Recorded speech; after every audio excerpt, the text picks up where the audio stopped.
غالب على كل غالب علي بن أبي طالب والصلاة والسلام على سيدة المعصومة المظلومة الطاهرة البتول بضعة الرسول فاطمة الزهراء سيدة نساء العالمين والصلاة والسلام على الحسن المجتبى والحسين المظلوم وأهل بيته الطيبين الطاهرين المعصومين المظلومين المنتجبين المنتخبين لا سيما بقية الله في الأراضين روحي وأرواح العالمين لتراب مقدمه الفداء منهم يتلو عليهم آياته ويزكيهم ويعلمهم الكتاب والحكمة وإن كانوا من قبل لفي ضلال مبين وآخرين منهم لما يلحقوا بهم وهو العزيز الحكيم ذلك فضل الله يؤتيه من يشاء والله ذو الفضل العظيم صلوات اللهم صل على محمد وعلى محمد. مومنین کرام، سامعین محترم، عزیزان گرامی قدر، عزاداران مظلومہ کونین، جناب حضرت زہرا سلام اللہ علیہا کی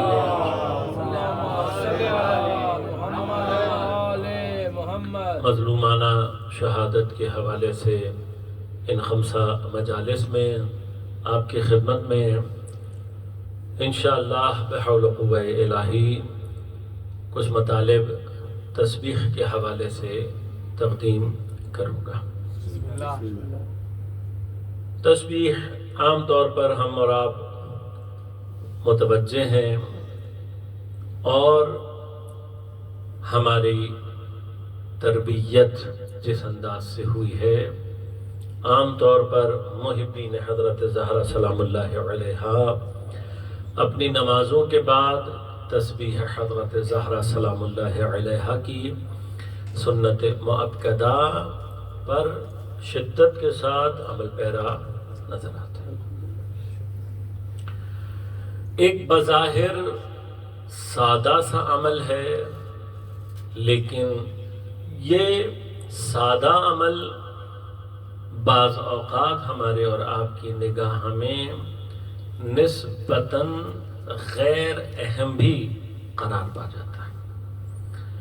البتہ اصل مراد میری اپنی ہے، میں آپ میں سے کسی کی بھی نسبت جسارت قصد نہیں رکھتا، لیکن مجھ جیسے افراد عام طور پر نماز کے بعد عام طور پر اگر ہمیں کوئی بھی ذرا سی بھی جلدی ہو تو ہم عام طور پر تسبیح ڈراپ کر دیتے ہیں، گرچہ تسبیح پڑھنے کا عمل شاید 1 منٹ سے بھی زیادہ وقت نہیں لیتا. حتیٰ اگر تسبیح کو توجہ کے ساتھ بھی پڑھا جائے تو بھی زیادہ سے زیادہ 2 منٹ سے زیادہ وقت نہیں لگتا، اس لیے کہ تسبیح اپنے اذکار کے عنوان سے طولانی نہیں ہے. 34 مرتبہ مثلا اللہ اکبر کہنے میں کتنا وقت؟ اگر فرض کریں 1 سیکنڈ میں آپ اللہ اکبر کہتے ہیں تو کل تسبیح 3333 مرتبہ الحمدللہ سبحان اللہ، کل ملا کے 100 منٹ بنتے ہیں، 100 سیکنڈ بنتے ہیں. 100 سیکنڈ بھی 2 منٹ نہیں ہوتے. لیکن جس چیز کی طرف متوجہ کرنا چاہتا ہوں وہ یہ ہے کہ یہ 1-2 منٹ سے بھی کم کا عمل اپنے اندر معنویت کے اعتبار سے وہ وزن رکھتا ہے کہ جس کا ہمیں اور آپ کو اندازہ نہیں ہے.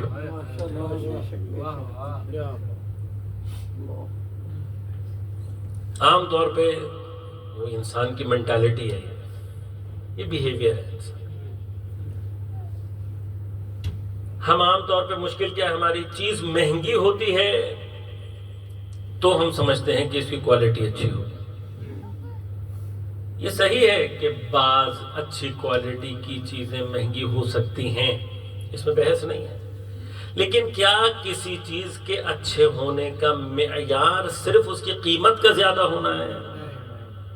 قیمت زیادہ نہیں۔ لہذا ہمارے ہاں عام طور پر مشکل کیا ہے کہ اگر ہمیں کوئی اچھی چیز فری میں مل رہی ہو، کم قیمت میں مل رہی ہو، تو ہم اپنی فطرت، اپنے عام بیہیویئر کی بنا پر اس کی قیمت کو کم دیکھنے کے بعد اس کی نسبت اپنا بیہیویئر تبدیل کر لیتے ہیں اور اس کو غیر لاپرواہ ہو جاتے ہیں۔ سستی ہے تو ہم اس کی نسبت لاپرواہ ہو جاتے ہیں۔ یہی لاپرواہی بعض اوقات ہمیں اس شے کی اصل اہمیت اور حقیقت کی طرف متوجہ نہیں ہونے دیتی۔ شاید یہی مشکل ہمارے ساتھ دین اور دین سے متعلق جتنے بھی ہمارے عقائد اور مسائل ہیں اس میں، چونکہ دین ہمیں عام طور پر آسانی کے ساتھ مہیا ہوا ہوتا ہے، گھروں میں مل جاتا ہے دین، ماں باپ کی طرف سے مل جاتا ہے، تو ہماری نظر میں دین کی قدر آہستہ آہستہ ختم ہو جاتی ہے۔ لیکن اگر انسان اپنے توجہ کو بڑھائے دین کی طرف اور دین کی اور اس کے مطالب کی اصل حقیقت کو سمجھنے کی کوشش کرے، تو دنیا اور آخرت کی کامیابی کو اللہ تبارک و تعالی نے انہی عقائد اور ایمان کے اندر رکھا ہوا ہے۔ لہذا اب توجہ، اصل جو مورد ہے وہ توجہ ہے۔ انسان جتنا متوجہ، اس کی کنسنٹریشن جتنی ان چیزوں کی طرف بڑھتی چلی جاتی ہے، اس کا فوکس ان چیزوں کی طرف جتنا بڑھتا چلا جاتا ہے، اتنا ہی انسان ان حقائق کو، ان تمام چیزوں کو حاصل کرنے کی صلاحیت اپنے اندر پیدا کرتا ہے۔ لہذا بعض مقامات پر دین واقعاً انسان کو بعض چیزوں کی طرف متوجہ کرتا ہے، تو دین کا ایک انداز کیا ہے؟ دین کا ایک انداز یہ کہ وہ آپ کو اس کی قدر کی طرف متوجہ کرے گا۔ اب اس قدر کی طرف متوجہ کرنے کا مقصد کیا ہوتا ہے؟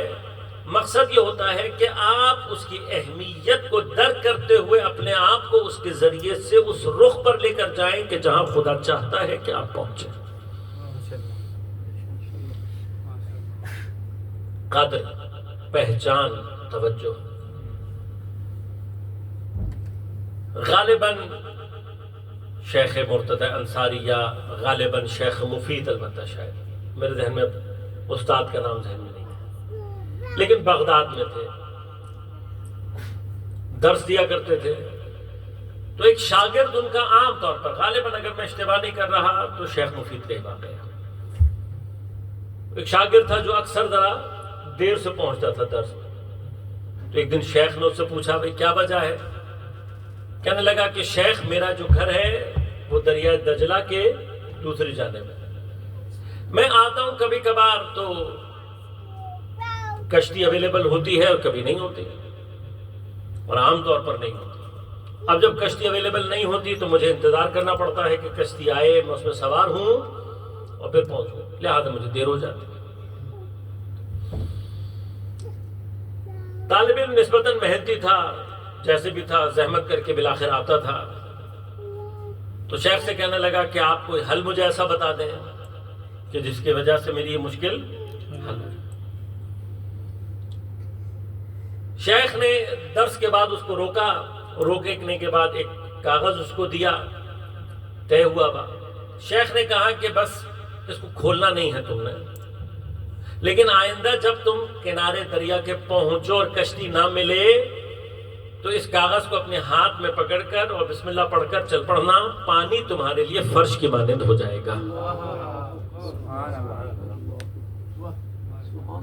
کئی وقت تک، کئی مدت وہ جو طالب علم تھا وہ جب آتا اور کشتی نہیں ہوتی تو وہ شیخ کی ہدایت پر عمل کرتا، کاغذ کو ہاتھ میں پکڑتا، بسم اللہ کہہ کر پانی پہ چل پڑتا، تو پانی اس کے لیے زمین و فرش کی مانند ہوتا اور یہ چلتا ہوا دریا عبور کر لیتا۔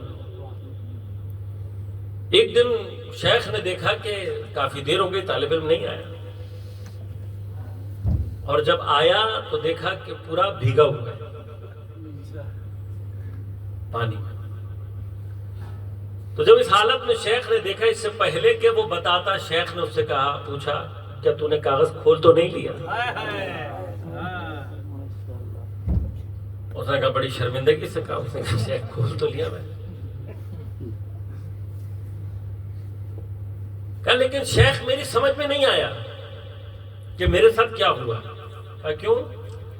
کہا اتنے عرصے سے کاغذ آپ نے مجھے دیا ہوا تھا، طے کر کے میں نے جیب میں رکھا ہوا تھا، کشتی نہیں ہوتی تھی، ہاتھ میں پکڑتا، بسم اللہ پڑھتا، پانی پر چل کے آ جاتا.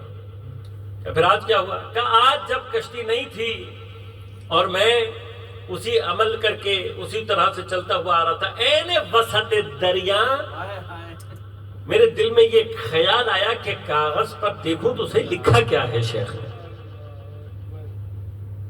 کہ یہ دیکھنے کے لیے کہ آپ نے کیا لکھا ہے، میں نے وہیں کاغذ اپنی جیب میں سے جو میرے ہاتھ میں تھا اس کو میں نے کھولا، اور جب کھولا تو دیکھا اس کے اوپر بسم اللہ الرحمن الرحیم لکھی ہوئی. کہا جب کھولا اور میں نے دیکھا تو میں ڈوب گیا. شیخ نے کہا نہیں، تو ڈوبا اس وجہ سے، تو ڈوبا اس وجہ سے نہیں ڈوبا. کہ شیخ کس وجہ سے ڈوبا؟ کہ وہ جو بسم اللہ پڑھنے کے بعد تیرے دل میں خیال آیا. کیا خیال آیا دل میں؟ کہ بس بسم اللہ، صرف بسم اللہ. کیوں؟ مثلا کوئی بہت موٹا تازہ تعویذ عجیب و غریب لکھا ہوا ہوتا جو سمجھ میں نہ آ رہا ہوتا تو شاید یہ سمجھتا کہ اس کے اندر کوئی لکھائی کے اندر کوئی کمال. وہ بسم اللہ کیا ہے؟ میں اس موضوع کی طرف نہیں جانا چاہتا، لیکن روایات میں جو اشارات ملتے ہیں امام رضا علیہ السلام سے،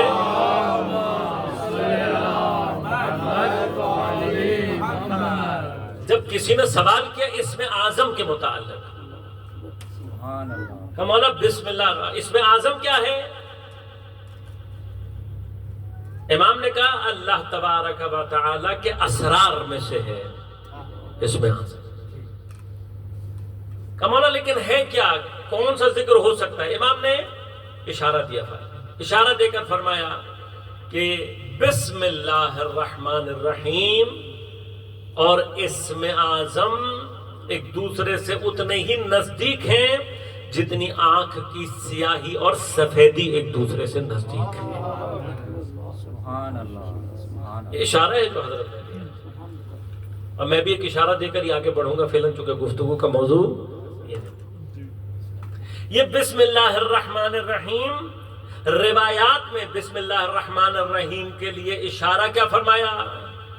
کہ کل امر ذی بال، ہر اہم امر، ہر اہم کام آپ کی نظر میں اہم ہے، لم یبتدا بسم اللہ الرحمن الرحیم فہو ابتر.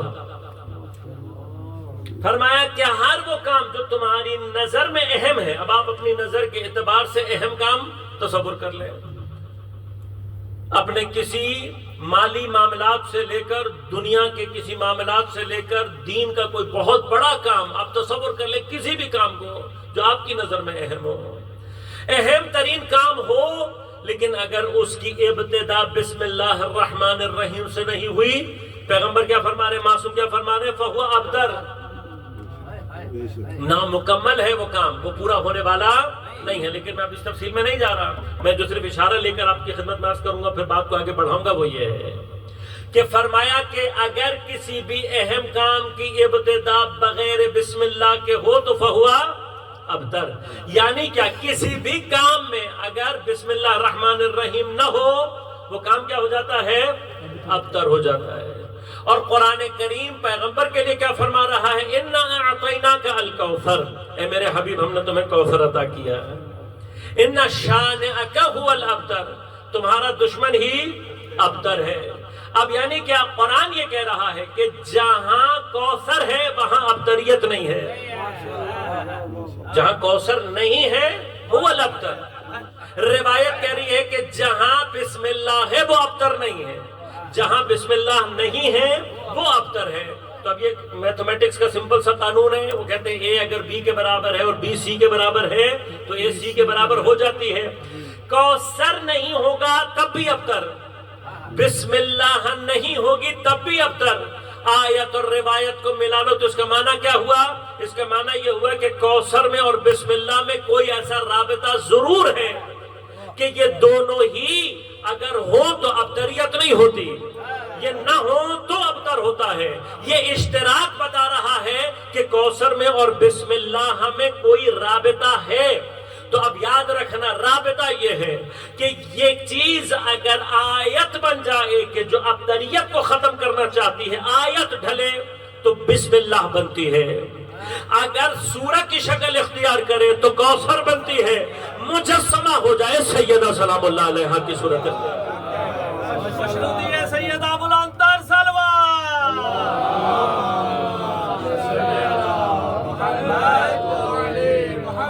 اس لیے کہ کوثر کا مصداق جس کے اوپر سب کو اتفاق ہے وہ کون ہے؟ حضرت سیدہ سلام اللہ علیہا۔ بس اس کا مطلب یہ ہے کہ اگر بسم اللہ الرحمن الرحیم مجسم ہو جائے تو ذات گرامی حضرت سیدہ سلام اللہ علیہا۔ اب یہ جو توجہ ہے اس کی، بسم اللہ الرحمن الرحیم کو کم اہمیت قرار دینا، کیوں؟ اس لیے کہ مفت میں ملی ہے، ورنہ یہ تمام کی تمام چیزیں ان کے معنی ہیں، ان کی حیثیت ہے۔ انہی توجہات کا نہ ہونا یہی جو ہماری اور آپ کی توجہ نہیں ہے، بعض اوقات ہمیں ان مقامات سے دور کر دیتی ہے جو آسانی کے ساتھ ہمارے اور آپ کے لیے مہیا ہے۔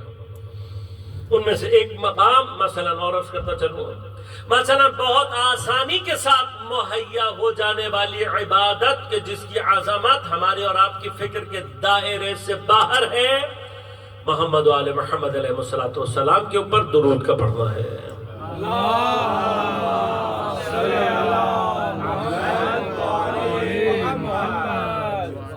تو میں عرض کر رہا ہوں، ابھی میں مطالب کی تفصیل میں نہیں ہوں، میں تو صرف ابھی ایک سرسری طور پر آپ کو کچھ مقامات کی طرف متوجہ کر رہا ہوں تاکہ بات کو آگے بڑھا سکوں۔ معراج کی جو روایات پیغمبر اکرم صلی اللہ علیہ وآلہ وسلم نے بیان فرمائی، انہی روایات میں ایک مقام حضرت نے فرمایا کہ جب میں معراج پر تھا تو میری ملاقات اس فرشتے سے ہوئی جس سے اللہ تبارک و تعالی نے خلق ہی حساب و کتاب کے لیے کیا۔ میں روایت کی تفصیل میں نہیں جاؤں گا ابھی، کیوں؟ موقع مرحلہ نہیں ہے۔ جو تمثیل بیان کی، اس کی جو شکل بیان کی کہ اتنے اس کے بالوں پر، ہر بالوں پر میں اتنے اس کے ہاتھ، ہر ہاتھ میں اتنی انگلیاں، اتنی انگلیوں میں اتنے پورے۔ ان کا مقصد کیا ہے؟ ان کا مقصد یہ ہے کہ مجھے اور آپ کو یہ سمجھا سکیں کہ اس کی کیپیسٹی کتنی ہے چیزوں کو کاؤنٹ کرنے کی۔ ہاں، جیسے آج کل ہمارے ہاں بھی آپ جانتے ہیں، شاید میکینکس میں اور ان تمام چیزوں میں، کمپیوٹر وغیرہ میں آپ لوگ مجھ سے زیادہ، حتماً مجھ سے زیادہ افضل ہیں۔ لیکن مثلا ابھی تک گاڑیوں کے جو انجنز ہیں ان کی جو ایک قدرت یا ان کی ایک طاقت اگر بیان کی جاتی ہے تو اس کے لیے جو معیار استعمال کیا جاتا ہے وہ ہارس پاور ہے۔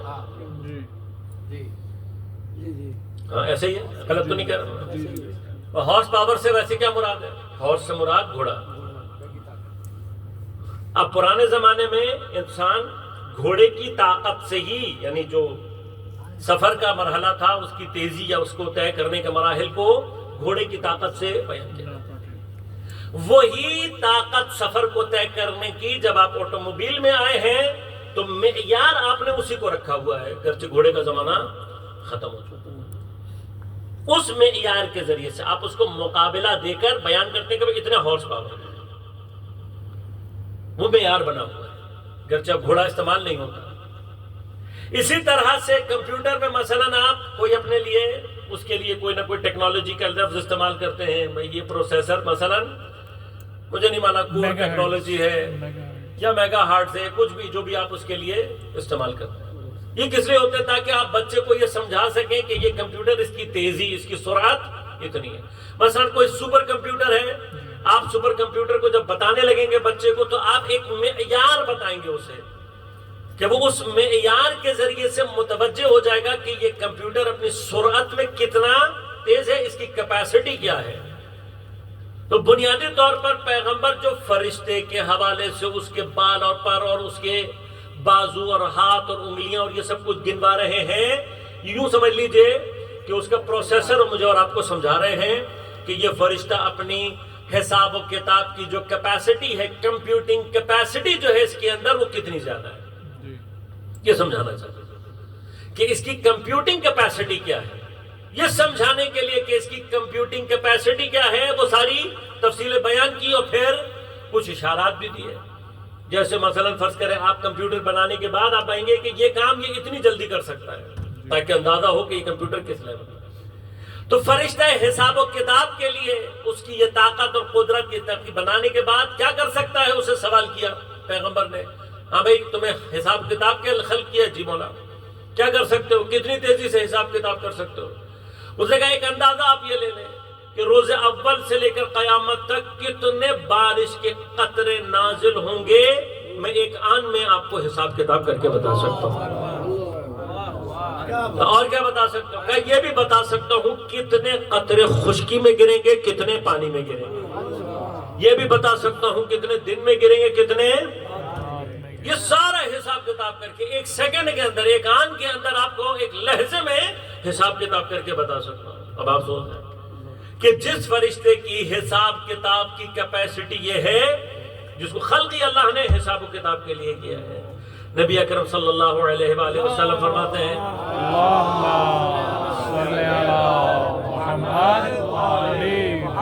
اب آپ متوجہ، یہ سوال و جواب بنیادی طور پر ان کا اصل مقصد کیا ہے، تاکہ مجھ جیسوں کو متوجہ کیا جا سکے کہ تمہارے ہاتھ میں ہم نے کیا چیز پکڑائی ہے، کیا چیز، کیا تمہیں عطا کیا کیا ہے ہمارے ذریعے سے اللہ، تم اس کی طرف متوجہ ہو۔ لہٰذا مجھے اور آپ کو متوجہ کرنے کے لیے کیا فرمایا، اسی فرشتے سے سوال کیا پیغمبر نے، کہا اچھا اب یہ بتاؤ کیا کوئی چیز، کوئی کام، کوئی ایسا سلسلہ بھی ہے کہ جس کا حساب کتاب تیری قدرت حساب سے باہر ہو جائے؟ فرشتے حساب ہے، خلق ہی حساب کتاب کے لیے ہوا ہے، اس قدر قدرت ہے کہ ان تمام چیزوں کا حساب کتاب لہجوں میں، سیکنڈوں میں کر کے آپ کو بتا دے گا۔ پیغمبر کیا پوچھ رہے ہیں کہ وہ چیز بتا کہ جس کا حساب تیری قدرت حساب سے باہر، یعنی تو بھی اس کو حساب نہ کر پائے۔ اب میں اس تفصیل میں نہیں جا رہا کہ جب فرشتے کی قدرت حساب کو مراد لیا جائے گا تو فرشتے کی عمر کیا ہو سکتی ہے، وہ کب سے ہوگا، کب تک ہوگا، یہ سب شامل ہوگا اس میں قدرت حساب میں۔ یعنی کیا فرشتہ اپنے تمام عمر میں اس کو حساب میں نہ لا سکے جو اتنی شدت کے ساتھ حساب کتاب کر سکتا ہے۔ پیغمبر کیا پوچھ رہے ہیں، تیری قدرت حساب سے کوئی چیز باہر ہے؟ تو کہتا ہے ہاں یا رسول اللہ ایک چیز ہے۔ کیا چیز ہے؟ کہا جب زمین پر کوئی جماعت مومنین آپ اور آپ کی آل پر درود بھیجتی ہے، اس ایک درود کا ثواب میری قدرت حساب سے باہر ہو جائے۔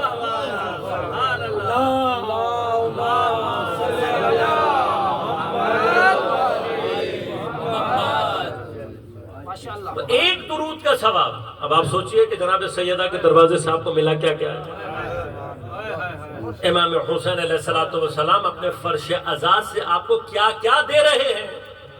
ہاں آپ اور ہم اس فرش عزا پر سید الشہداء کے ائمہ کے نام پر جمع ہوتے ہیں اور اس فرش عزا پر عزاداری کے دوران مل کر جو درود پڑھے جاتے ہیں۔ اب جتنے یہ درود، ایک درود کا ثواب فرشتے حساب کی قدرت حساب سے باہر ہے۔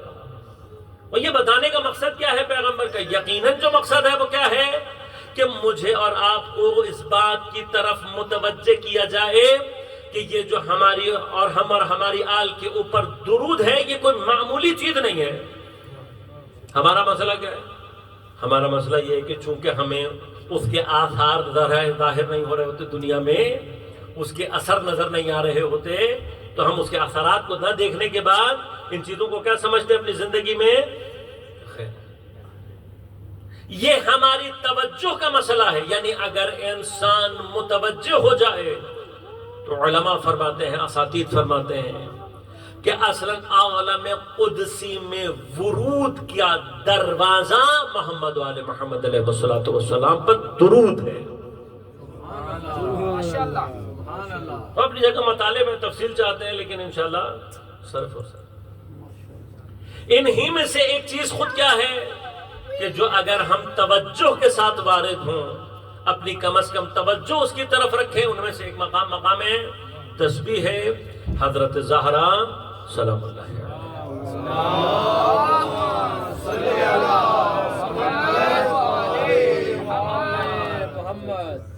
اب یہ تسبیح کیا ہے؟ انشاءاللہ ان ایام میں کوشش کروں گا آپ کی خدمت میں ان میں سے بعض مراحل اور مقامات کو تقدیم کر سکوں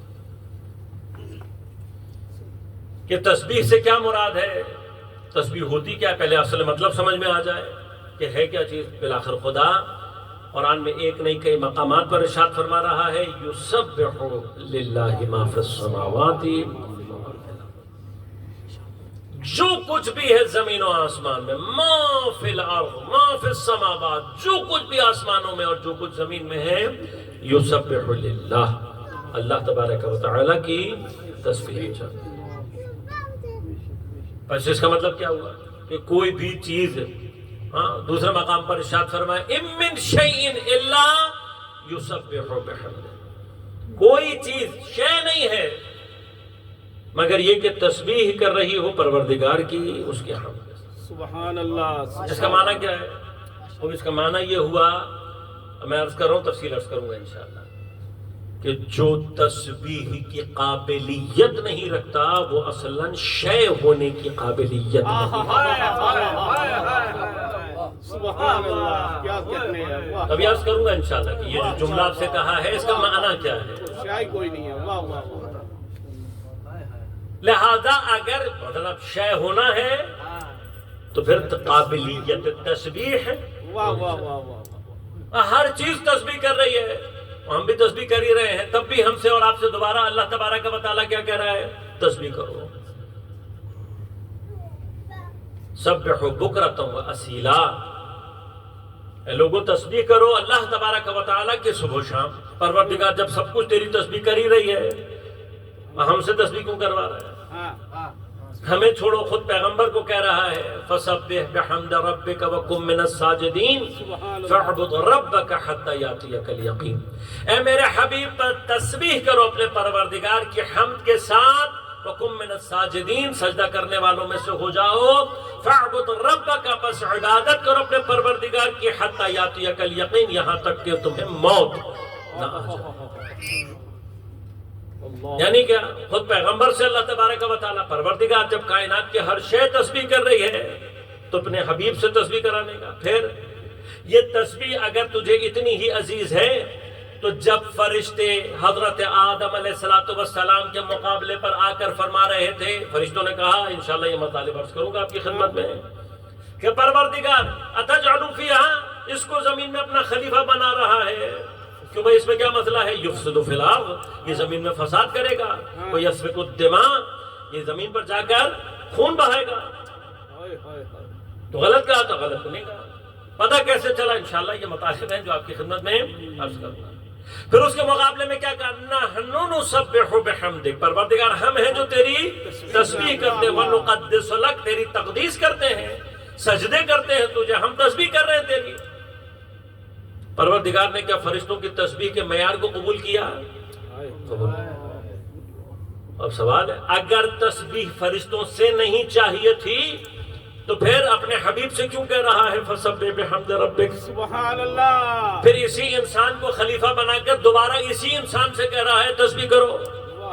اس کا مطلب یہ ہے کہ نہیں، تسبیح چاہیے مگر فرشتوں کی تسبیح میں کچھ ایسا ہے کہ جو مقام خلافت اللہ کے لیے کفایت نہیں. تو وہ کون سی تسبیح ہے کہ جو انسان کو مقام خلافت اللہ تک لے کر آتے ہیں؟ سبحان اللہ. کہ خلیفہ بنا کر اسی انسان سے اللہ کیا کہہ رہا ہے؟ تسبیح کرو. تو یہ کون سی تسبیح ہے؟ یہ کیا مقام ہے تسبیح کا؟ اس سے مراد کیا ہے؟ انشاءاللہ ان میں سے بعض مطالب آپ کی خدمت میں عرض کروں گا. لیکن آج مقدماتی گفتگو کے ساتھ ساتھ چند ایک باتیں بس اور عرض کر دوں کہ جو میں عام طور پر جناب سیدہ سلام اللہ علیہ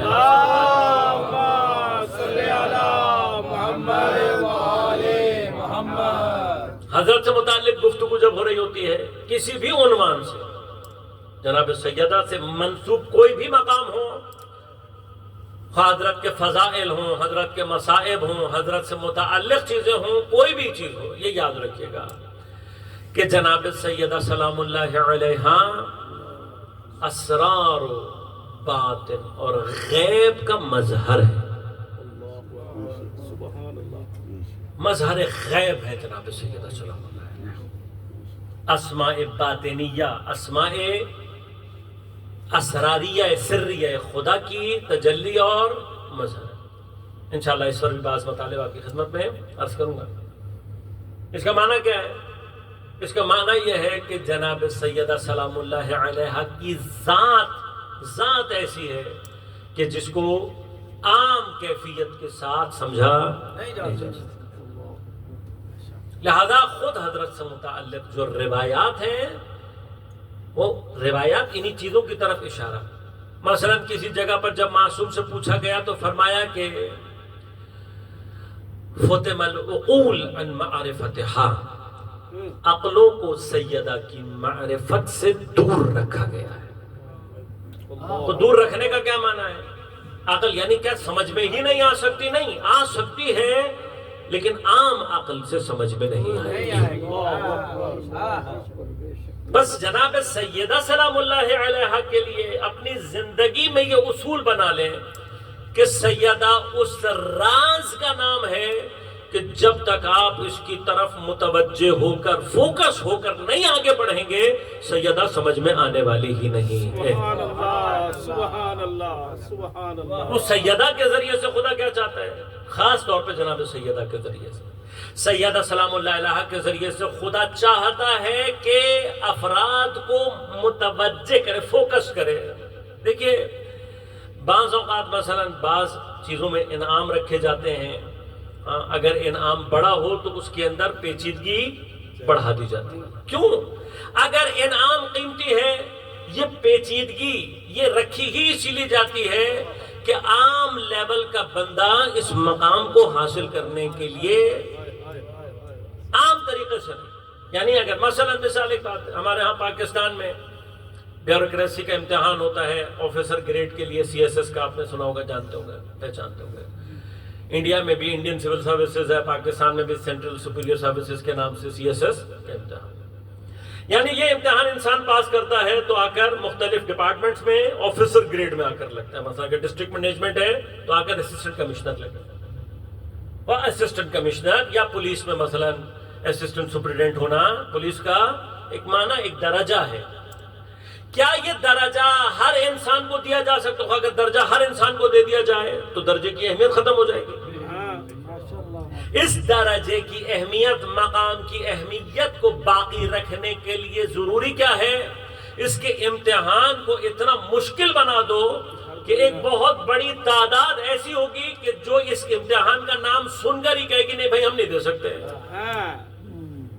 اور جو کوئی بھی یہیں پر ہار مان لے گا وہ کبھی بھی اس مقام تک پہنچنے کی صلاحیت اپنے اندر پیدا ہی نہیں کر سکے گا۔ یہ یاد رکھیے گا کہ پروردگار عالم نے بہشت کو سیدہ کی محبت اور معرفت میں قرار دیا ہے۔ سبحان اللہ، سبحان اللہ، سبحان اللہ۔ جنت ایک مقام ہے، اس مقام کو اللہ تبارک و تعالی نے معرفت اور محبت حضرت زہرا میں قرار دیا ہے۔ اب اگر کوئی سیدہ سلام اللہ علیہا کو سمجھنے، درک کرنے، آپ کی معرفت کے لیے اپنے ذہن کو، اپنی عقل کو زحمت میں نہیں ڈالنا چاہتا، وہ خود فیصلہ کر لے کہ جنت میں جانے کی قابلیت پیدا کر سکتا ہے یا نہیں۔ الصدیقہ، الطاہرہ، الساجدہ، العابدہ، الفاطمۃ الزہراء، بلند تر صلوات۔ اللہم صلی علی محمد وآل محمد۔ ہمیں اور آپ کو سمجھنے کی ضرورت ہے نا۔ اب دیکھیں ایک بہت بڑی تعداد ایسی ہے لوگوں کی جو مثلا ماہ مبارک رمضان اس کے روزوں اور عبادت سے غافل ہے۔ ہمیں بحث کرنے کی ضرورت نہیں ہے۔ جو آدمی ماہ مبارک رمضان میں روزہ نہیں رکھنا چاہتا،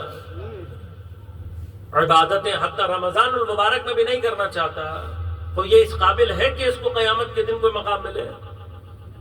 انسان خود فیصلہ کرے۔ جس کی زندگی میں دین کی کوئی حیثیت ہی نہیں ہے، کوئی امپورٹنس ہی نہیں ہے، اس سے یہ توقع رکھی جا سکتی کہ قیامت کے دن خدا اس کو امپورٹنس دے گا؟ اب جو رمضان المبارک کی طرف متوجہ ہے، اس میں عبادات کی طرف متوجہ ہے، وہ جانتا ہے کہ اسی رمضان المبارک میں اللہ نے ایک شب قدر قرار دی ہے۔ سبحان اللہ۔ اب اس شب قدر ایک شب ہے، ہمیں اور آپ کو متوجہ کرنے کے لیے اس شب کا وزن بیان کر رہا ہے پروردگار، کیا کہہ کر؟ لیلۃ القدر خیر من الف شہر۔ سبحان اللہ، سبحان اللہ۔ یہ سارے وہ مقامات ہیں جن کی طرف آپ کو متوجہ کرنا ہے مجھے۔ اب اگر آپ سے کوئی پوچھے کہ بھائی درود میں اتنا ثواب کیسے ہو سکتا ہے، بسم اللہ کے اتنے آثار کیسے ہو سکتے ہیں، تو اس سے پلٹ کر آپ یہ پوچھیں کہ لیلۃ القدر ایک رات 1000 مہینوں سے بہتر کیسے ہو سکتی سبحان ہے؟ اللہ، سبحان اللہ، سبحان اللہ۔ پھر کیسے بتائیں گے آپ؟ ایک شب ہے اور خدا کیا کہہ رہا ہے؟ خیر من الف شہر۔ خیر کہا یعنی بہتر ہے، کتنی بہتر ہے ابھی نہیں مشخص کیا۔ یعنی کیا؟ اگر کوئی لیلۃ القدر کو درک کرنے کی صلاحیت پیدا کرے تو کم ترین اثر لیلۃ القدر کا 1000 مہینوں سے بہتر ہے۔ 1000 مہینے یعنی کیا؟ 80 سال۔ 80 سال یعنی ایک پوری عمر عبادت، ایک پوری زندگی عبادت۔ اس پوری زندگی یعنی ایک شخص اگر بغیر لیلۃ القدر کے 90 سال مسلسل 80 سال عبادت کرے، اور یہ عبادت کون سی ہے؟ یقیناً یہ عبادت قبول ہونے والی عبادت کی بات ہو رہی ہے۔ یہ وہ عبادت ہے کہ جو بغیر ریاکاری کے ہے، یہ وہ عبادت ہے جو بغیر غفلت کے ہے۔ ایک شب کا، اب یہ شب کا درک کرنا یعنی کیا ہے؟ لیلۃ القدر کا معنی کیا ہے؟ خود انسان سوچتا ہے۔ اب ہم اور آپ مثلا جانماز بغل میں دبا کر مسجد امام بارگاہ میں پہنچے ہوئے ہیں، پہلا کام تو اہل بیت نے بھی یہ کیا کہ جانتے ہوئے بھی ہمیں اور آپ کو یہ نہیں بتایا کہ 19 ہے، 21 ہے یا 23 ہے۔ بعض اشارات ہے نا یہ 3 شبوں میں، لیکن کیا بتایا؟ جو کچھ بھی ہے کہا جاگو گے تو لیلۃ القدر ملے گی، جاگو گے تو لیلۃ القدر ملے گی۔ اب مشکل کیا ہے ہماری؟ ہم نے یہ سمجھا کہ جاگو سے مراد یہ ہے کہ میں اگر فزیکلی مثلا جاگتا رہا تو مجھے لیلۃ القدر مل جائے گی۔ اب آپ بتائیے کتنے ہی ہوں گے ماشاءاللہ آپ میں سے جن کو توفیقات ہوئی ہوں گی اپنی زندگی میں، کئی ماہ مبارک رمضان میں کئی مرتبہ انہوں نے 19، 21، 23 پوری رات عبادتوں میں صرف کی ہوگی۔ ہم میں سے کتنوں کو لیلۃ القدر نصیب ہوئی ہے؟ پتہ ہی نہیں۔ کیوں نہیں پتا؟ اس لیے کہ ہم ایک جگہ مسٹیک کر رہے ہیں، ایک جگہ غلطی کر رہے ہیں۔ وہ غلطی کیا ہے؟ ہم یہ سمجھ رہے ہیں کہ وما ادراک ما لیلۃ القدر، جس کو قرآن کہہ رہا ہے اس میں جاگنے سے مراد فزیکل جاگنا ہے، جبکہ فزیکل جاگنا مراد نہیں ہے۔ فزیکل جاگنا اشارہ ہے قلب کی بیداری کی جانب، بدن کی آنکھیں نہیں۔ یہ مسائل بدن کی آنکھوں کے نہیں ہیں، یہ قلب کی آنکھیں ہیں۔ یعنی کیا؟ جس نے لیلۃ القدر کے لیے اپنے قلب کو بیدار کر لیا وہ قدر کا ادراک کرتا ہے۔ لیلۃ القدر اس کا مقدر ہوتی ہے جس کا قلب بیدار ہو جائے۔ تو اب مجھے یہ بتائیے کہ لیلۃ القدر ایک شب عبادت ایسی ہے کہ جو عبادت بغیر قلب کی بیداری کے حاصل نہیں ہو سکتی، تو وہ ذات گرامی کہ جو محور عبودیت اور مظہر عبودیت کامل ہے وہ قلب کے بیدار ہوئے بغیر کیسے سمجھ میں آ سکتی ہے؟ لہٰذا یہ جو جملہ کہا ہے اس کا معنی آپ کی خدمت میں پیش کر دوں اور پھر آج گفتگو کو یہیں پہ تمام کروں گا۔ کون ہے سیدہ؟ ہاں، سیدہ کو سمجھنا آسان نہیں ہے، لہٰذا وہ قرآن کیا کہہ رہا ہے؟ قرآن کہہ رہا ہے وما ادراک ما لیلۃ القدر۔ تمہیں کیا پتا؟ یعنی کیا؟ ادراک لیلۃ القدر آسان نہیں۔ اور معصوم کیا کہہ رہے ہیں؟ فرما رہے ہیں کہ من ادرک الفاطمہ فقد ادرک لیلۃ القدر۔ جس کسی نے بھی فاطمہ کا ادراک کر لیا اس نے گویا لیلۃ القدر کا ادراک کر لیا۔ اور لیلۃ القدر کے لیے خدا کہہ رہا ہے وما ادراک، اور معصوم کیا کہہ رہے ہیں؟ جس نے سیدہ کو درک کر لیا وہ لیلۃ القدر کو درک کر لے گا۔ اس کا معنی یہ ہے نہ لیلۃ القدر کو قلب کی بیداری کے بغیر درک کیا جا سکتا ہے، نہ سیدہ کو قلب کی بیداری کے بغیر درک۔ سبحان اللہ سبحان اللہ سبحان اللہ۔ لہٰذا یہ ربط کیا ہے مغفرت کے مرحلے پر؟ کیوں؟ لیلۃ القدر عبادت کے اعتبار سے، یعنی کیا؟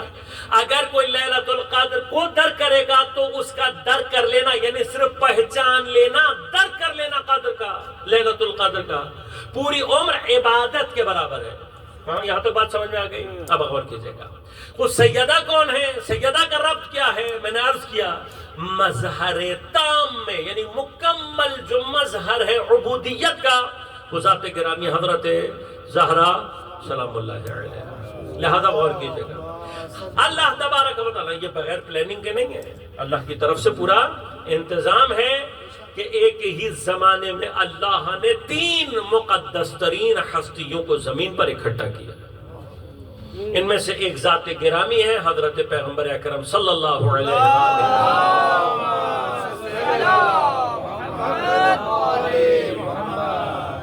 حضرت یقیناً جب ہم ان کے درمیان باتیں کریں تو اس بات کی طرف متوجہ رہیے گا کہ یہاں پر کمپیریزن کی بحث نہیں ہو رہی، ان کے درمیان میں کوئی کمپیریزن نہیں ہے۔ کیوں؟ کلنا محمد، یہ سب کے سب کیا ہیں؟ حقیقت نو واحدیہ محمدیہ میں سب ایک ہے، ان کی حقیقت ایک ہے، کمپیریزن نہیں ہے۔ تو کیا ہے مرحلہ؟ چونکہ اس دنیا کے اندر کیپیسٹی نہیں ہے، لہٰذا بعض مقامات بعض کے ذریعے سے اپنے آپ کو ظاہر کرتے ہیں، نہیں کر سکتے۔ ایک ہی ذات سارے مقامات کو ظاہر کر دے، دنیا میں کیپیسٹی نہیں کر سکتی ہے، مگر دنیا کے اندر کیپیسٹی نہیں۔ لہذا دنیا کی وجہ سے اللہ ہمیں ان 14 انوار سے 14 مختلف مقامات کو ظہور دیا ہے۔ لہذا غور کیجیے گا، جہاں رسالت کو خاتمیت دینی ہے تو ذات گرامی کون ہے؟ پیغمبر اکرم صلی اللہ علیہ وآلہ وسلم۔ لیکن حضرت کا یہ جو مقام رسالت ہے، کیا یہ عبدیت کے بغیر ہے؟ عبودیت کے بغیر ہے؟ بندگی کے بغیر ہے؟ نہیں، بندگی کی وجہ سے ہی ہے۔ لہٰذا جب ہم شہادت دیتے ہیں تو کیا کہتے ہیں؟ پہلے اشہد ان محمدن عبدہ، پھر کہتے ہیں رسول، یعنی کیا؟ عبد ہو کر رسول ہے۔ مقام عبودیت میں اللہ تبارک و تعالی چونکہ پیغمبر عالی ترین مرتبے پر ہیں، لہذا اور حضرت کا کسی سے کوئی مقام نہیں ہے، لہذا معراج کے مرحلے پر جب اللہ تبارک و تعالی حضرت کو لے کر جا رہا ہے تو یہ نہیں کہہ رہا کہ سبحان الذی اسری برسولہ، سبحان الذی اسری بنبیہ، اپنے نبی کو لے کر گیا، اپنے رسول کو لے کر گیا، نہ کہا سبحان الذی اسری بعبدہ، اپنے بندے کو لے کر گیا۔ بس مقام عبودیت ہے جو پیغمبر کو معراج کی منزل پر لے کر جاتے ہیں، یہ مقام عبودیت ہے۔ لیکن سوال، کیا پیغمبر کی ذات سے عبودیت ذہنوں میں زیادہ سوار ہوتی ہے، ظاہر ہوتی ہے، یا رسالت؟ چونکہ رسالت کی خاتمیت پیغمبر کے اوپر ہے۔ اللہ نے جو اپنا پیغام پہنچانا ہے، اپنی کتاب، اپنا دین پہنچانا ہے، اس کی خاتمیت یعنی کیا؟ پیغمبر کے ذریعے سے اللہ اپنی کتاب کو، اپنے قانون کو، اپنے آئین کو، اپنے دین کو مکمل کرے گا، ختم ہو جائے گا۔ لہذا خاتم النبیین ختم رسالت ہے۔ مقام خاتمیت رسالت کس سے ظہور کر رہی ہے؟ پیغمبر سے۔ کیا پیغمبر رسول ہوتے ہوئے امام نہیں ہے؟ امام ہے، پیغمبر امام بھی ہیں، امامت کا درجہ رکھتے ہیں، لیکن جب ہم عام طور پر امام کا لفظ استعمال کرتے ہیں، کبھی پیغمبر کی ذات آئی؟ ذہن میں نہیں آتی۔ کیوں نہیں آتی؟ یہ مسئلہ ہے۔ مثلا پیغمبر فرما رہے ہیں من مات ولم يعرف امام زمانہ مات میتۃ الجاہلیہ، جو مر گیا لیکن اس نے اپنے زمانے کے امام کو نہ پہچانا، مات میتۃ الجاہلیہ، وہ جاہلیت اور کفر کی موت پر مرا۔ سوال، جب پیغمبر یہ کہہ رہے ہیں اور ہم نے اور آپ نے یہ حدیث سنی، امام سے کون ذہن میں آتا ہے سب سے پہلے؟ من مات ولم يعرف امام زمانہ، تو امام سے پہلے تصور ذہن میں کون آتا ہے؟ حضرت امیر 12 امام۔ سوال کہ جب پیغمبر یہ حدیث بیان کر رہے تھے اپنے اصحاب کے سامنے، اس وقت امام کون تھا؟ اس وقت کون امام ہے؟ جب آخر پیغمبر اپنے صحابہ سے کہہ رہے ہیں نا، کیا کہہ رہے ہیں؟ کہہ رہے من مات ولم یعرف امام زمانہ ہی، اپنے زمانے کے امام کو نہیں پہچانا۔ جب جب پیغمبر یہ حدیث بیان کر رہے ہیں اس وقت امام کون ہے؟ اس وقت خود حضرت ہے۔ اب غور کیجئے گا، پیغمبر جن لوگوں سے کہہ رہے ہیں ان کو بھی پیغمبر یہی سمجھا رہے تھے کہ دیکھو اپنے زمانے کا امام تمہارے زمانے کا امام میں ہوں، اگر تم میری رسالت تک پہنچے لیکن میری امامت کو نہ سمجھے تو میری رسالت کو سمجھتے ہوئے بھی ماتمیتۃ الجاہلیہ ہو جاؤ گے۔ یہ کتنا چھوٹا سا نقطہ تھا، اگر یہ اس وقت کے لحاظ توجہ کا مسئلہ ہے، اگر سننے والے کو یہ سمجھ میں آ جاتا کہ اپنے زمانے کے امام سے مراد یہ ہے کہ جب پیغمبر یہ کہہ رہے ہیں تو زمانے کا امام کون ہے؟ خود نبی اکرم، اگر اس کو یہ بات سمجھ میں آ جاتی تو پھر پیغمبر کے بعد امت کے امام کے لیے ادھر ادھر نہ دیکھتا۔ اس لیے کہ جب پیغمبر نے بتا دیا کہ تمہارے زمانے کا امام میں ہوں تو اب میرے بعد امت کا امام میرے جیسا ہونا چاہیے۔ نعرہ حیدری اور محمد آل محمد صلوات۔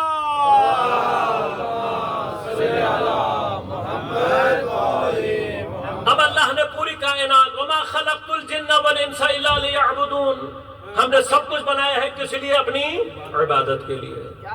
مقصد کیا ہے؟ عبادت۔ اب چونکہ پیغمبر کے ذریعے سے یہ عبادت اپنے کمال تک پہنچنی ہے لہذا فرمایا لولا کا لما خلقت الافلاک، اے میرے حبیب اگر تو نہ ہوتا میں افلاک کو خلق کیوں؟ اس لیے کہ سب کچھ کو خلق کیا ہے کس لیے؟ تاکہ میری عبادت ہو سکے۔ سب کچھ خلق کیا ہے انسانوں کے لیے۔ سخر لکم ما فی السماوات وما فی الارض جميعا منہ، جو کچھ بھی زمین و آسمان میں جو کچھ بھی ہے سب کا سب ہم نے تمہارے لیے کیا کر دیا؟ مسخر، تمہارے انڈر کنٹرول دے دیا۔ تم کون ہو؟ وما خلقت الجن والانس الا لیعبدون، تم وہ ہو جس نے میری عبادت کرنا۔ بس ساری کائنات انسانوں کے لیے اور انسانوں اور جنوں کو کس لیے بنایا؟ اپنی عبادت کے لیے۔ اب یہ عبودیت، یہ بندگی، یہ اتنی امپورٹنٹ تھی، اس کو کمال تک پہنچانے والی ذات کون ہے؟ پیغمبر۔ تو سمجھ میں آ رہا ہے کہ کچھ نہ خلق کرتا اگر پیغمبر نہ ہوتا۔ لہذا مقام رسالت کی خاتمیت کس کے پاس ہے؟ پیغمبر کے پاس۔ اور یہ خاتمیت کا مرحلہ ایسا ہے کہ حتی عبودیت کے مرحلے پر بھی ہمارے اور آپ کے ذہنوں میں چونکہ کمال ظاہر ہو رہا ہے خاتمیت کا، لہذا خود بخود مقام رسالت حجاب بنتا ہے مقام عبودیت پر، حتی مقام امامت پر۔ ہاں، ہم عام طور پر پیغمبر کی رسالت اس قدر غالب ہے کہ انسان عام طور پر امامت کی طرف متوجہ نہیں ہو پاتے۔ لہذا اب مشکل یہ تھی کہ یہ رسالت کیا پہنچا دینا ہی کمال تھا؟ نہیں، اس کو جاری کرنا، امپلیمنٹ کرنا یہ کہ مسئلہ ہے، اور جہاں رسالت امپلیمنٹ ہو رہی ہوتی ہے وہیں سے امامت شروع ہو رہی ہوتی ہے۔ امامت کا معنی کیا ہے؟ اس کی امپلیمنٹیشن۔ لہذا رسالت کے جو تمام عبودیت اور بندگی کا کمال تھی اس کو اللہ نے اس وقت تک قبول نہیں کیا جب تک کہ امامت کا اعلان غدیر میں نہیں ہو گیا۔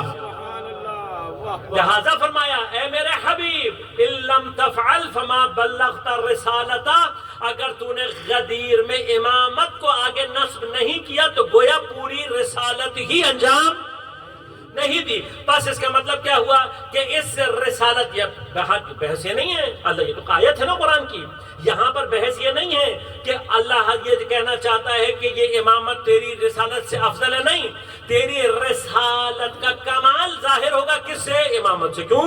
پہنچانا تیرا کام تھا، چلانا امامت کا کام ہے۔ اللہ بات چلے گی تو پھر اس کا کمال ظاہر ہوگا۔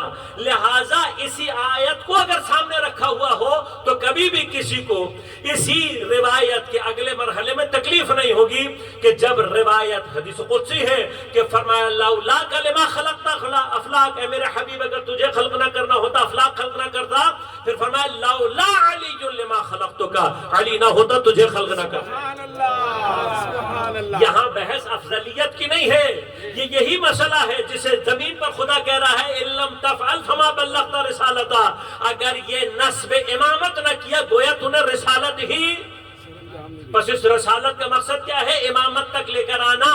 چونکہ ہدف امامت تک لے کر آنا ہے، لہٰذا اگر علی نہ ہوتا لما خلقتک تجھے خلق نہ کرتا. اب رسالت اور امامت دونوں آ گئی. خود حضرت امیر کی عبودیت کا مرحلہ کیا ہے کہ جس کی ایک ضربت افضل من عبادت ثقلین، جس کی ایک ضربت ثقلین کی عبادت سے زیادہ افضل ہے، وہ علی جو مقام عبودیت پر اس جگہ پر ہے، مقام امامت حجاب بنتا ہے اس کی مقام عبودیت میں.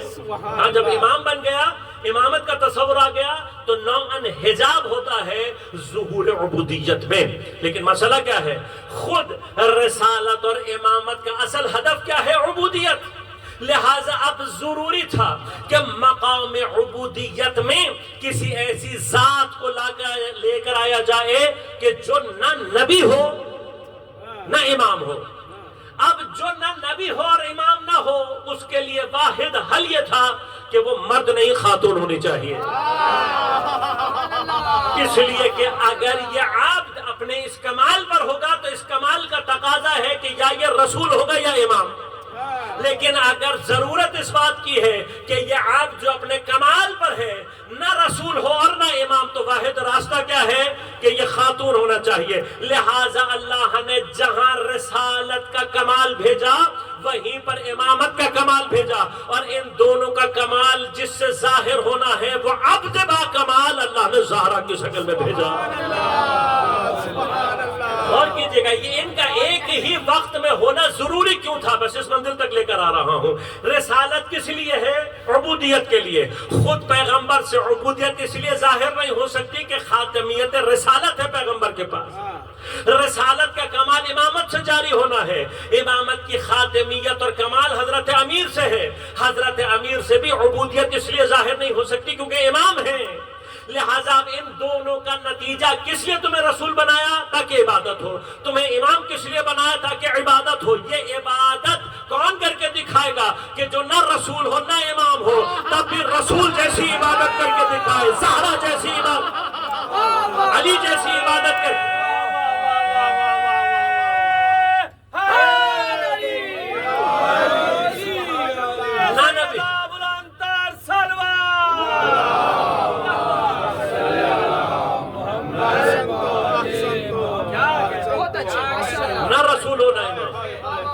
لیکن عبودیت کے کمال کو اپنے اندر سے ظاہر کر سکے. بس مظہر تام میں عبودیت، بندگی کا کمال، بندگی کا اور جس ذات سے ظاہر ہوتا ہے وہ ذات گرامی حضرت زہرا. اب غور کیجئے گا، جس طرح سے استاد پڑھاتا ہے، پڑھانے کے بعد کامیاب کون ہوتا ہے؟ شاگرد. شاگرد جب کامیاب ہوتا ہے تو انعام کسے دیا جاتا ہے؟ انعام کس کو ملتا ہے؟ شاگرد کو ملتا ہے، استاد کو نہیں ملتا. کیوں؟ حالانکہ کمال کس نے کیا ہوتا ہے؟ پڑھایا اس نے ہوتا ہے، محنت اس نے کی ہوتی ہے، لیکن اس کا مقام استاد اس کمال کے مرحلے سے حجاب بن رہا ہوتا ہے. استاد کے کمال نے شاگرد سے ظاہر ہونا ہوتا ہے. بس رسالت اور امامت کے کمال نے جس ذات سے اپنے آپ کو ظاہر کیا وہ ذات گرامی حضرت زہرا ہے. لہذا پیغمبر ذات زہرا کا احترام نہیں کر رہے، مقام عبودیت کا احترام کر رہے ہوتے ہیں. شخص نہیں ہے. یہ جو پیغمبر اٹھ کر کھڑے ہو رہے ہیں یہ وہ کیوں کائنات کا مقصد عبودیت ہے. اب اگر کسی کو یہ سمجھ میں آ جائے کہ زہرا مظہر عبودیت ہے تو جو زہرا کو سمجھ لے اسے لیلۃ القدر کا ادراک ہونا شروع ہوگا. خود بخود عبودیت ہے. لہٰذا اس مرحلے میں زہرا کی محبت کے بغیر داخل نہیں ہو سکتا. لہٰذا چونکہ مظہر عبودیت ہے لہٰذا زہرا جس سے راضی ہو جائے اس سے خدا راضی. عجیب ہے، مقامات عجیب. بعض اوقات روایات میں کچھ اختلاف پایا جاتا ہے، الفاظ میں اختلاف پایا جاتا ہے. لوگ آ کر کہتے ہیں مثلا جوان ہیں، بچے ہیں، مومنین، مولانا کیوں اختلاف ہے؟ اختلاف اس لیے ہے کہ خود پیغمبر نے مختلف طریقوں سے بیان کیا ہے، بدل بدل کر الفاظ کو بدلا، لہجوں کو بدلا، لیکن اتنی کثرت سے بیان کیا ہے. آتے جاتے زہرا کے دروازے پر رکتے ہیں. اتنی مرتبہ پیغمبر نے کل انشاءاللہ بات چیزوں کی طرف اشارہ کیا, اتنی کثرت سے اس دروازے پہ کھڑے ہو کر السلام علیکم یا اہل البیت النبوہ, اتنی کثرت سے سوال کیا تھا کہ اصلاً کسی کی جرأت نہیں تھی کہ اہل بیت میں اپنے آپ کو شامل کر سکے. یہ بعد میں بعض بدبخت جو آ کر مثلاً اہل بیت کے دائرے کو وسعت دینے کی بات کرتے ہیں, مدعی سست گواہ سست, جن کے لیے آپ یہ بات کرو مگر انہیں نہیں معلوم تھا, یعنی خدا نخواستہ صاحب فضیلت کو نہیں پتا, اس کو پتا ہے جو اہل بیت کے دائرے کو وسعت دے رہا ہے. اگر کوئی جسے تو داخل کرنا چاہتا ہے اسے پتا ہوتا کہ میں اہل بیت میں ہوں تو افتخار نہ کرتا, اپنے آپ کو نہ پہچانواتا, نہ کہلواتا اپنے آپ کو لوگوں کے سامنے, جب خود اہل بیت کہہ رہے ہیں, پیغمبر کہہ رہے ہیں, مدینے میں معروف ہے کہ اہل بیت کون ہے, کسی کی جرأت نہیں تھی. اتنی شدت سے پیغمبر نے اپنے اہل بیت کا تعارف کرایا تھا. اسی طرح سے شدت ہے پیغمبر کی. بار بار آتے ہیں دروازے سیدہ پہ کھڑے ہو کر لوگوں کو متوجہ ہو کر کہتے ہیں جان لو جس سے سیدہ راضی ہوئی اس سے خدا راضی, اور جس پر زہرا غضبناک ہو جائے. لہذا ہم نہیں کہتے, اہل سنت کی تاریخیں ہیں, روایات ہیں, بخاری کے الفاظ ہیں کہ افراد آئے ہیں بعد میں سیدہ سے معافی مانگنے, کچھ نہیں کیا تھا تو معافی کس بات کی مانگ رہے ہیں. یہ سیدہ کبھی غور کیجئے گا اس بات پر, یہ سیدہ سے اتنی دشمنی کیوں ہے, کیوں دشمنی ہے سیدہ سے, یا ہم نے کبھی جاننے کی کوشش ہی نہیں کی. سیدہ اپنا پہلو زخمی کرا رہی ہے, سیدہ محسن کی قربانی دے رہی ہے, تماچے کھا رہی ہے, تازیانے کھا رہی ہے, اور رونے والوں کو یہ نہیں پتا ہو کہ سیدہ کی دشمنی کس لیے ہے.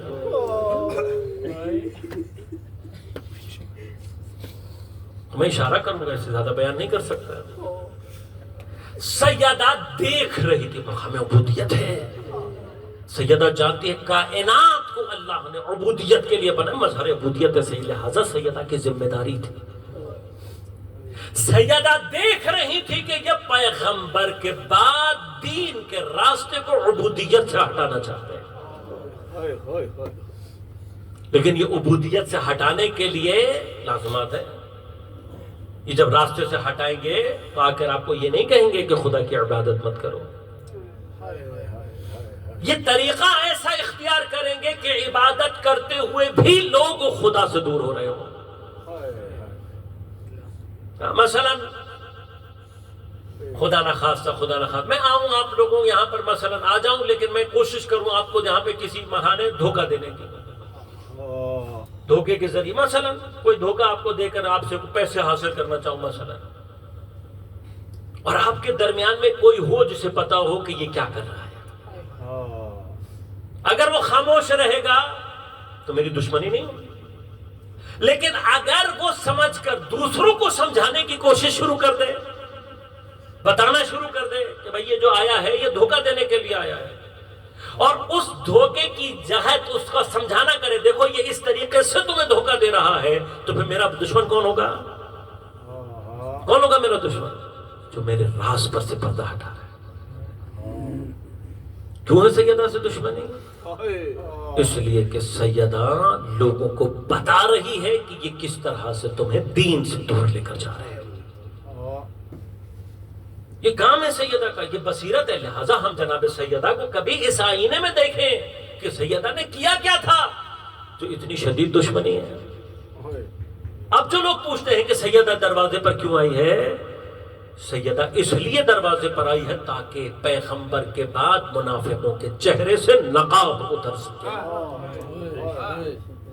نہ سیدہ آتی کبھی یہ نقاب اترتا نہیں. وہ سیدہ جانتی ہے میرا مقام کیا ہے، لیکن سیدہ کی مصیبت دروازے کے چلنے سے پہلے شروع ہو گئی تھی۔ جب سیدہ دیکھ رہی تھی کہ میرے بابا کے ساتھ امت آخری ایام میں کیا کر رہی ہے، ایک تعداد ہے بچوں کی، وہ پوچھتے ہیں مولانا یہ کیسے ہو سکتا ہے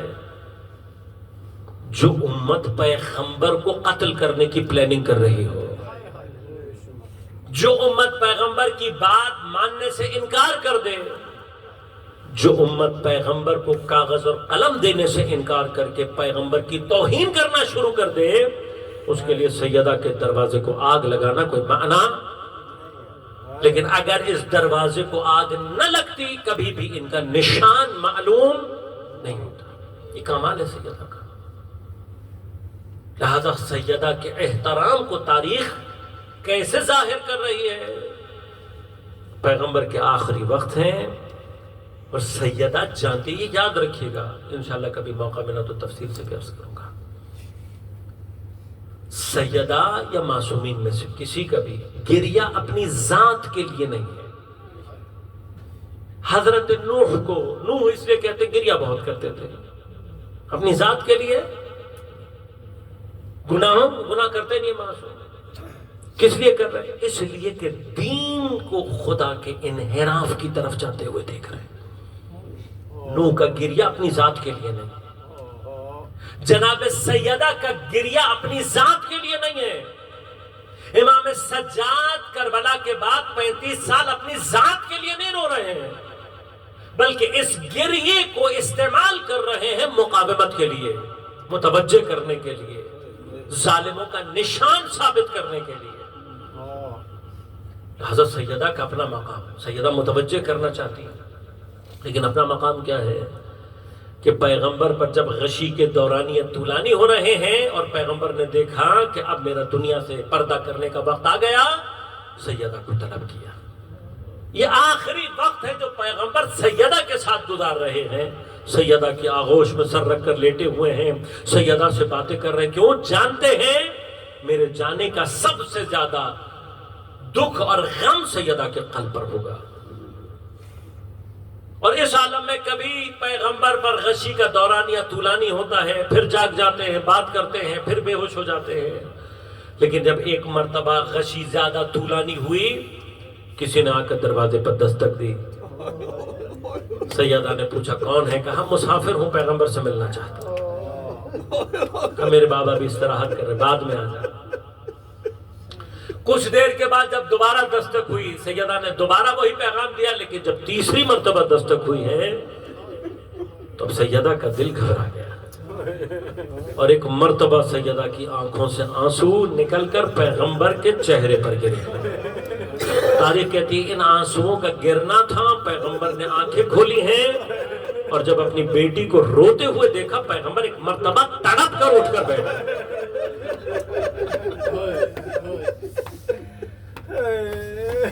پیغمبر کے لیے سب سے زیادہ مشکل مرحلہ کیا ہے؟ سیدہ کو روتا ہوا پیغمبر نہیں دیکھ سکتے، سیدہ کے اشک پیغمبر سے برداشت نہیں ہو سکتے، لہذا ایک مرتبہ تڑپ کر بیٹی کو سینے سے لگا کر پوچھا میری زندگی میں میری بیٹی کو کس نے رلایا؟ پیغمبر جانتے ہیں میرے بعد میری امت کیا کرے گی، لیکن زندگی میں پیغمبر اپنی بیٹی کو روتا ہوا نہیں دیکھ سکتے تھے۔ میری بیٹی کو کس چیز نے رلا دیا؟ کہا بابا کوئی دروازے پر آ کر ایسے ایسے دستک دے رہا ہے۔ کہا سیدہ شاید آپ غم کی وجہ سے متوجہ نہیں ہوئی ہیں، یہ جو دروازے پر آیا ہے یہ کسی سے اجازت نہیں لیتا، ارے ملک الموت ہے، آپ کے احترام میں کھڑا ہے، جب تک آپ اجازت نہیں دیں گی وارد نہیں ہوگا۔ ارے پیغمبر کے بعد سیدہ نے اتنا تو سوچا ہوگا، جب میرے احترام میں ملک الموت دروازے سے آگے نہیں بڑھتا، امت کچھ تو احترام کرے گی، اپنے آپ کو متعارف کروا رہی ہے۔ ارے دروازے کے پیچھے میں ہوں، فاطمہ بنت مصطفیٰ، لیکن آنے والے ایسے ظالم تھے، کہتے ہوا کرے اگر علی کو باہر نہ نکالا ہر دروازے کو آگ لگا دیں گے۔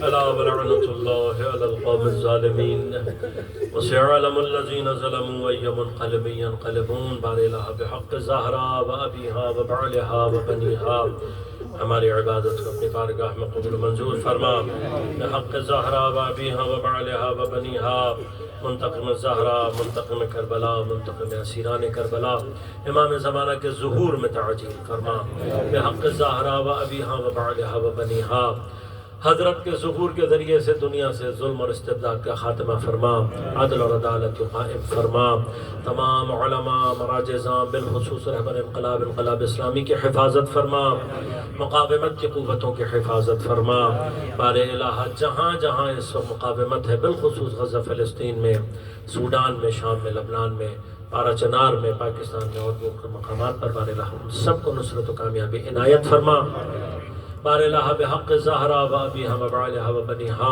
ظالم قوتوں کو استکباری استعماری قوتوں کو بالخصوص امریکہ اسرائیل اور اس کے حامیوں کو نیست و نابود فرما تمام مومنین کو اپنے حفظ و امان میں رکھ پریشانیوں کو دور فرما مشکلات کو آسان فرما جمعہ کا دن تھا بار الہ ہمارے مرحومین کی مغفرت فرما بالخصوص حاضرین کے مرحومین کی مغفرت فرما اس عزا خانے کے جتنے بھی منتظمین ہیں بار الہ ان سب کے مرحومین کی مغفرت فرما بار الہ ہم سب کو امام زمان عجل اللہ تعالیٰ فرج و شریف کے اعمال و انصار میں شمار ہونے کی توفیق عنایت فرما ربنا تقبل منا انک انت السمیع العلیم برحمتک یا ارحم الراحمین ماتم حسین